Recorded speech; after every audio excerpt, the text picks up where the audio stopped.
तुमच्या हक्काचा आवाज आजचा महाराष्ट्र।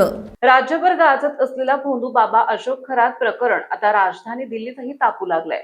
नाशिकच्या भोंदू बाबा प्रकरणाचे पडसाद आता लोकसभेतही उमटताना दिसू लागले। काँग्रेसच्या खासदार वर्षा गायकवाड यांनी खरात प्रकरणावर महाराष्ट्र सरकारला धारेवर धरलंय। बहुत कॉमन होती है और तीन बातें रटी रटाई होती है। ये जब बड़े बड़े दावे हम सुनते हैं तो मुझे एक मराठी की मशहूर कहावत याद आती है, दिसतं तसं नसतं म्हणून जग फसतं। ज्या तऱ्हेनं हम देखते हैं कि जो दिखता है वो वैसा होता नहीं है, इसलिए दुनिया वर्षा गायकवाड़ जी एक मिनट, मैं आपके साथ जो बैठे हुए हैं उन माननीय अपने सभी सदस्यों से आग्रह करूंगा कि कृपया जो कैब के माध्यम से आप एक डिस्प्ले कर रहे हैं वो आप उतार दें, कृपया कृपया आप लेकर। नहीं, आप सबसे आग्रह कर रहा हूँ।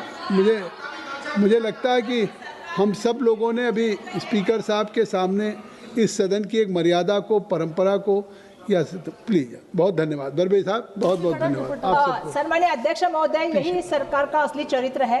ये ट्रिलियन इकोनॉमी की बात करते हैं, बड़े पोस्टर लगाते हैं, लेकिन कागजों पे और जमीन पे अगर हकीकत आप देखेंगे तो आपको बहुत अलग दिखाई देगी।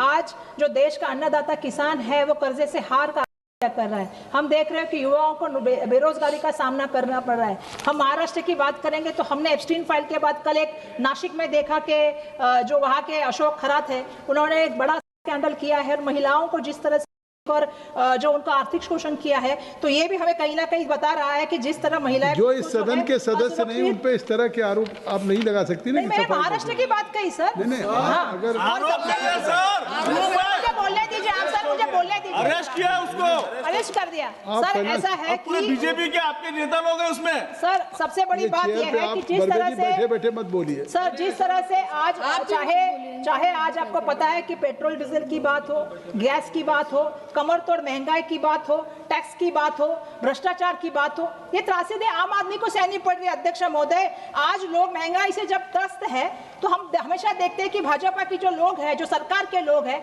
हमेशा भूतकाल की बात करते हैं, भविष्यकाल की बात करते हैं। भूतकाल की बात आती है तो पंडित जवाहरलाल नेहरू जी के पास लेके जाते हैं, और भविष्य की बात आती है तो 2037 की बात करते हैं। 2037 में का एक विकसित भारत का हमें झुंझुना दे के रखा है और कहते हैं कि 2037 में हम आपको 47 में कहते हैं कि जो है वो हम जो है आपको विकसित भारत देंगे। जब आज पेट में आग लगी है तो 47 में मैं पूछना चाहती हूँ, दावत दे के क्या फायदा है सन्माननीय अध्यक्ष महोदय। सबसे बड़ी बात है कि अपनी नाकामयाब को छुपाने के लिए अलग अलग हथियार का इस्तेमाल करते हैं। ED, CBI, income tax, media तो सब कुछ है। अभी एक नया एजेंडा तय हुआ है, बॉलीवुड के माध्यम से अपना एजेंडा चल रहा है। हम देख रहे हैं कि पहले तो स्क्रिप्ट जो राइटिंग होती थी वो फिल्मों की किसी और से होती थी, लेकिन आजकल जो स्क्रिप्ट डायरेक्टर होता है या राइटिंग होती है वो भाजपा के मुख्यालय से आती है। कि ये भी हमारे सामने सवाल हो गया है। चुनाव में हम देखते हैं कि जब भी चुनाव आता है तो हम देखते हैं कि असली मुद्दों से ध्यान भटकाने के लिए कई पिक्चरें आ जाती हैं। जैसे आपको मालूम है कि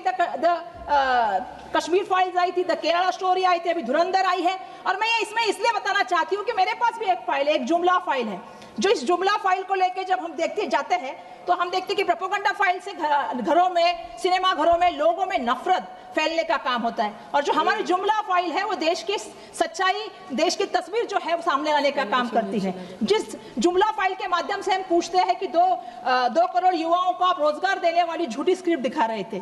जो जुमला फाइल में 15 लाख रुपए का जो है वो फ्लॉप डायलॉग था, और आपने इस जुमला फाइल में जो कहा था कि हम आमदनी को जो है किसान की जो है वो दुगना करने का एक सस्पेंस दिया गया था।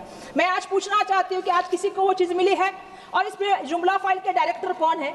तो ये सरकार में बैठे हुए लोग हैं जो इसकी जुमला फाइल के और प्रोपेगेंडे के सबसे बड़े जिम्मेदार लोग हैं। इसके साथ मैं और एक चीज लाई हूँ, वो है मेरा पहला चैप्टर। अभी मैं इसमें बताना चाहती हूँ अध्यक्ष महोदय कि टैक्स टेररिज्म कैसे होता है। अध्यक्ष महोदय, मुझे इसमें इसलिए भी बोलना है क्योंकि इसका जो है असर मेरे महाराष्ट्र पे भी होता है। सरकार भले ही टैक्स ट्रांसपेरेंसी और ईज डूइंग ऑफ बिजनेस की ढिंडोरे पीटे, लेकिन मैं इस बात से बताना चाहती हूँ कि सरकार की नीति और उनकी आर्थिक नीतियों की पोल खोलने का काम मैं यहाँ से करना चाहती हूँ। सरकार महोदय जो है, मैं बताना चाहती हूँ महोदय, सरकार जो है आंकड़े बताती है कि देश के कुल बकाया direct tax demand 47.42 lakh crore रुपए है। लेकिन चौंकाने वाली बात यह है कि महोदय, इसमें से 36.26 लाख करोड़ रुपए यानी 76% का से ज्यादा हिस्सा अधिकतर तौर पे जो है वसूल ना करने के योग्य मान लिया गया है। और जो इनके सबसे बड़े मास्टर स्ट्रोक की बात करते हैं जीएसटी की, 2022-23 के अब तक विभाग की जीएसटी की चोरी के जो मामले हैं वो 1,02,771 पकड़े गए हैं। और इसमें जो है 6,86,000 करोड़ रुपए की जो है सबसे ज्यादा घोटाला हुआ है। सबसे बड़ा घोटाला फेक इनपुट टैक्स क्रेडिट और छुपके आने वाली सप्लाई में चल रहा है।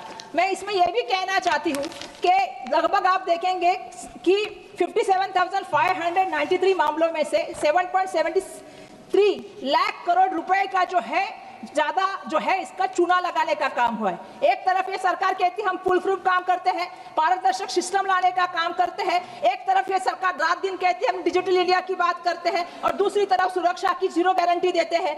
एक तरफ हम देखते हैं कि भारत की इनकम टैक्स की ई फिलिंग पोर्टल में एक भयंकर खामी पकड़ी गई और जिसमें हमारे लाखों करदाता के बेहद संवेदनशील निजी और वित्तीय डेटा वो खतरे में डाला गया। मैं इसका जो है टैक्स टेररिज्म का सबसे बड़ा जो स्केल बताना चाहती हूं, 1 अप्रैल 2025 तक commissioner of income tax appeal के पास लगभग 5.4 लाख अपीलें पेंडिंग है।